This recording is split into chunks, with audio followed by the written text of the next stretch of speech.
Olá pessoal, tudo bem? Hoje nós vamos iniciar nossa sexta aula. Vamos tratar sobre dois assuntos. O primeiro, prova da existência e da sobrevivência do espírito, e o segundo, progressão dos espíritos. Então vamos lá. Em relação à prova da existência e da sobrevivência do espírito, em obras póstumas, Kardec nos ensina o seguinte: a alma do homem sobrevive ao corpo e conserva a sua individualidade após a morte deste.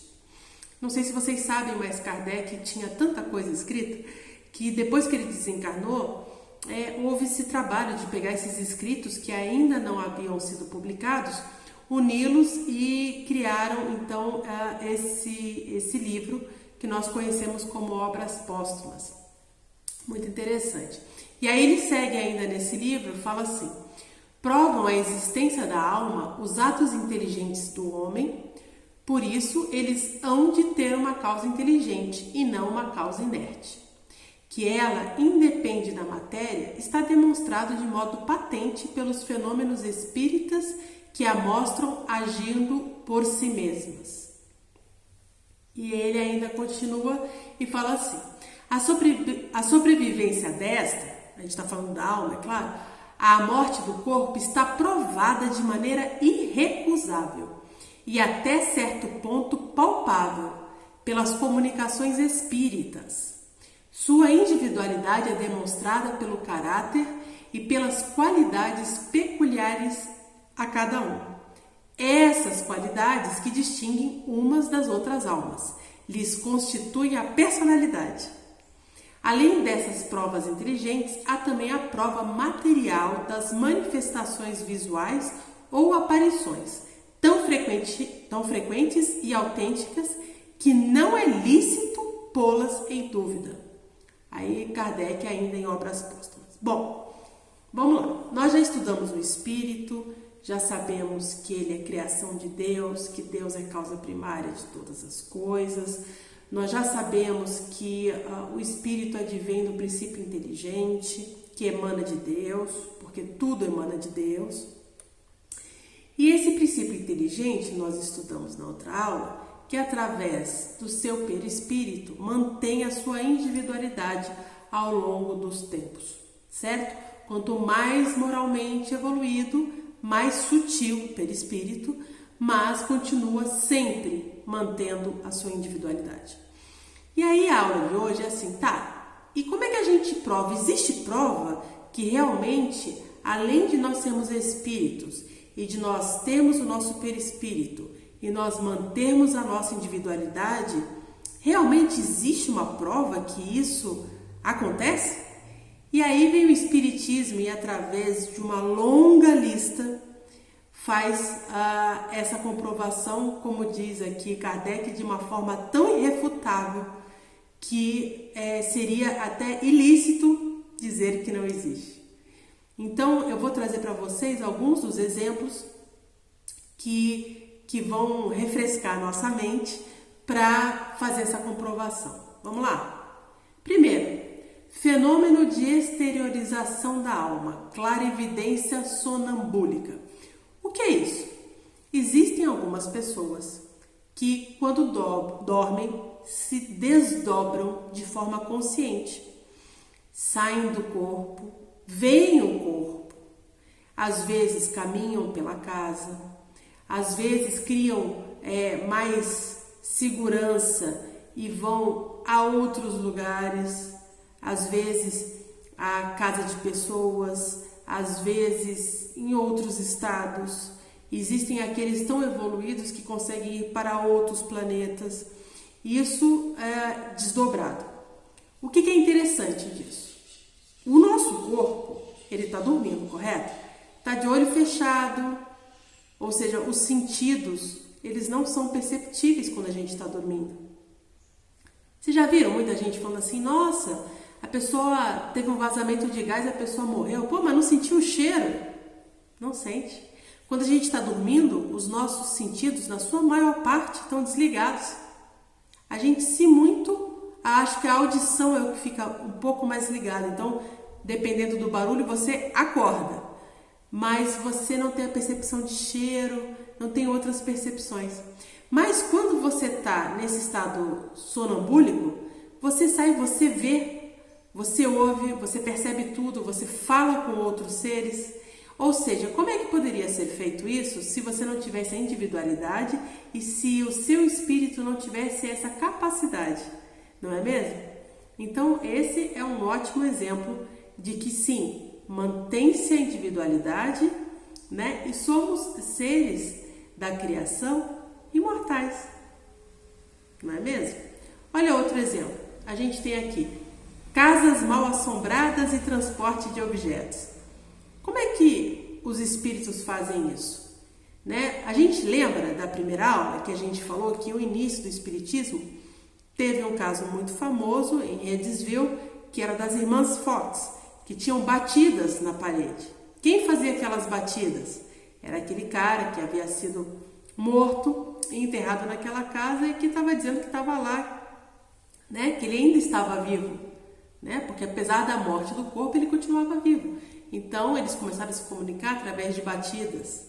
Lembra da primeira aula? Então, casa mal assombrada, batidas, estouros.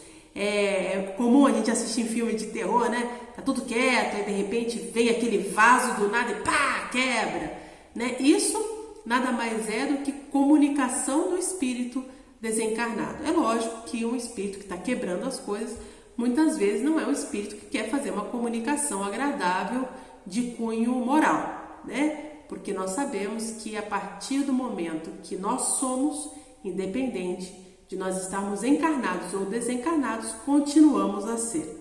Ou seja, se eu era na Terra um ser extremamente brincalhão, não fosse uma pessoa responsável, fosse uma pessoa que gostasse de assustar, fazer o mal, deixar as pessoas desconfortáveis, eu no que desencarno não viro um anjo, eu continuo sendo eu mesmo. Então são esses espíritos mais brincalhões, mais jocosos, que fazem essas coisas que nós chamamos, essas manifestações que nós chamamos de casa mal assombrada, né? Transporte de objetos com batidas, quebradas, essa coisa que assusta, né? Temos também os fenômenos das mesas girantes, lembra também da primeira aula? Que iniciaram a doutrina espírita através da inteligência naqueles movimentos e a resposta a perguntas de cunho moral, interessante, de conhecimento, de descoberta, né? As mesas girantes. Nós temos também manifestação dos espíritos pela escrita, o que a gente chama de psicografia. Quem de nós espíritas, pelo menos, não conhecemos Chico Xavier, não é mesmo? Chico Xavier, que escreveu um número absurdo de livros através da sua mediunidade, através da psicografia. A psicografia, ela tem muitas formas de ocorrer, né? Você tem uma psicografia direta, por exemplo, quando lá, desde a primeira aula, se vocês se lembram, em um momento do desenvolvimento da doutrina, colocavam-se cestas com canetas, e essas canetas, então, escreviam mensagens, os espíritos, lógico, né, através daquelas canetas. Depois, juntamente com as cestas, né, depois tinha outros métodos de escrita, e até que se evoluiu para a utilização da psicografia indireta, essa utilizando o médium, né, para fazer. Essa psicografia, o médium, enquanto psicografa, ele pode, estar consciente, então ele está completamente consciente, está escrevendo. Ele pode estar inconsciente, e isso não significa que ele esteja desmaiado, né? Mas significa que, não sei se vocês já viram, existe, por exemplo, saindo um pouco da psicografia, indo para a pictografia, que é pintura, né? É muito comum pessoas, médiums, que têm essa capacidade de pintarem 2 quadros ao mesmo tempo, enquanto estão conversando com você um terceiro assunto. Então, a pessoa está falando uma outra coisa qualquer, está pintando, não está olhando. E isso não significa que a pessoa é sensacional, que consegue pintar com as 2 mãos ao mesmo tempo. mas sim que ele está fazendo esse fenômeno de forma inconsciente. Então, inconsciente não significa que a pessoa está desmaiada fazendo, significa que ela não passa pelo consciente dela.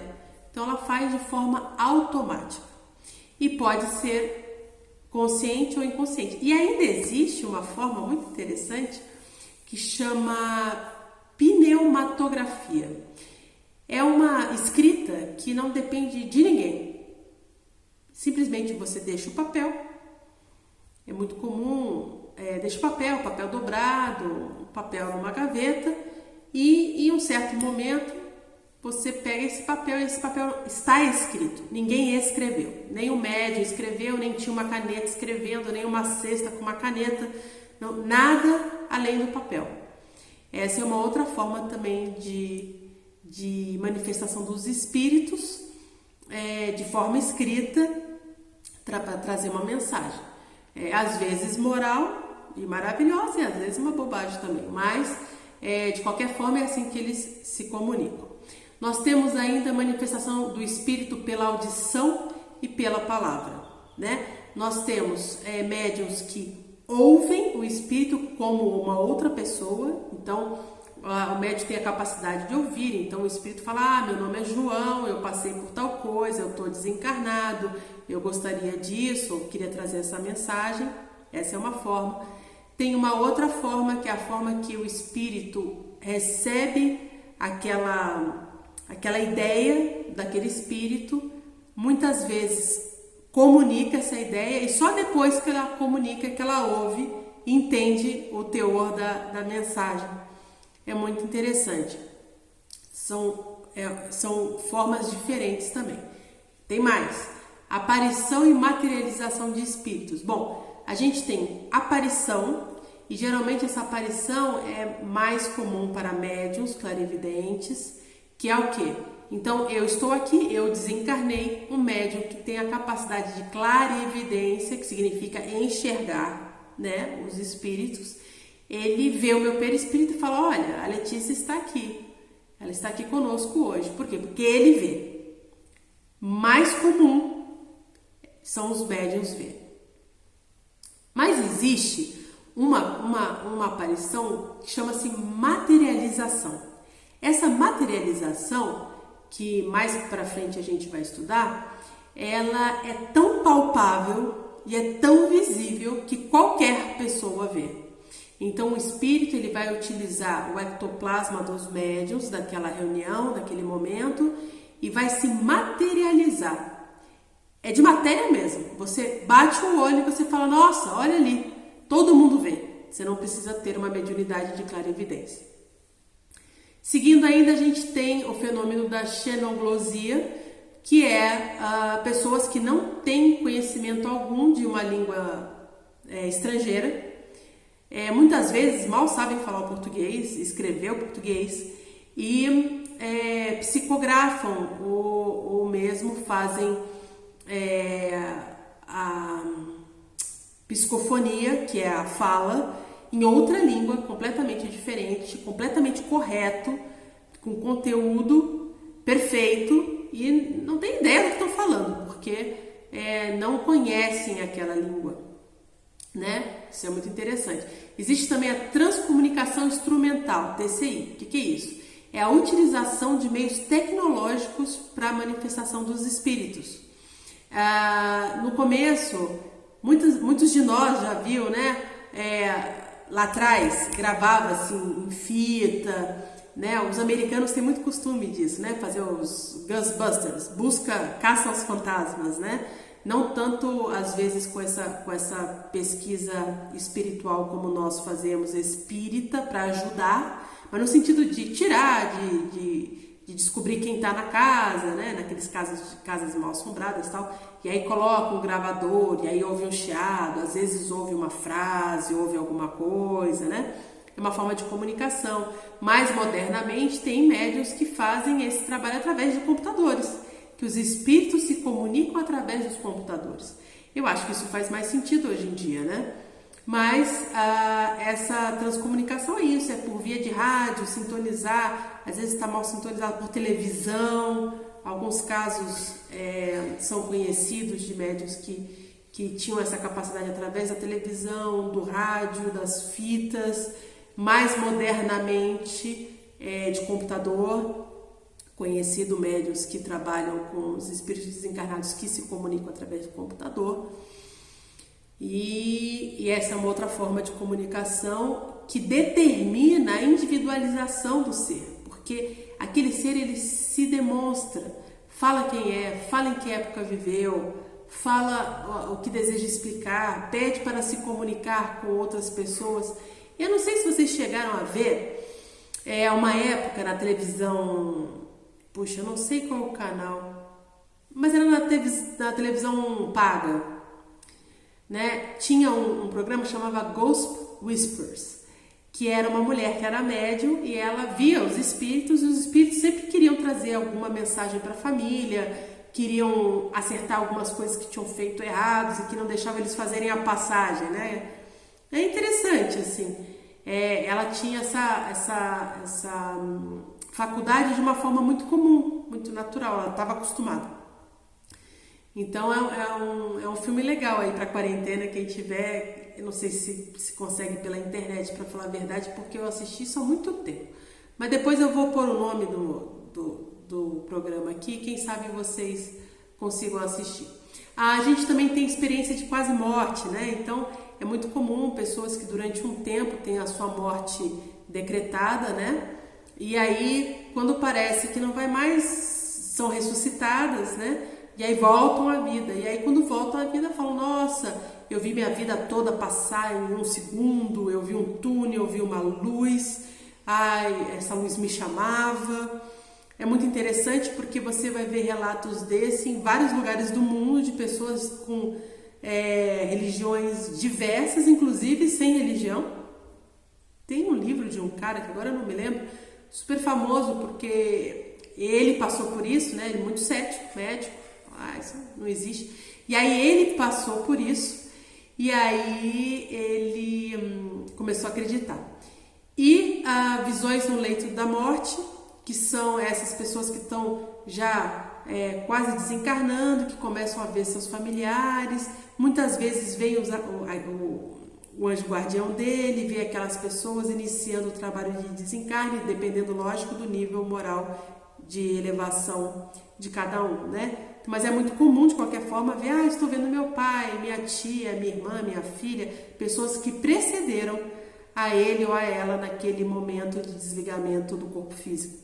E ainda há fenômenos que demonstram a reencarnação, que existem alguns filmes até que contam isso, né? Às vezes crianças pequenas que lembram quem eram, onde moravam, o que faziam, e quando se vai fazer uma pesquisa histórica, percebe-se realmente que aquela pessoa existiu, que fez isso, que fez aquilo, que viveu naquele momento, que aconteceu do jeito que ela falou, e que ela não tinha capacidade nem possibilidade nenhuma de saber isso naturalmente, porque são crianças de tenra idade, ou mesmo pessoas mais velhas que de repente começam a ter ideias de sonhos que não sabem explicar e depois vão ver que trata-se de vidas pregressas delas. Gente, por enquanto é isso. No segundo vídeo a gente vai tratar do segundo tema.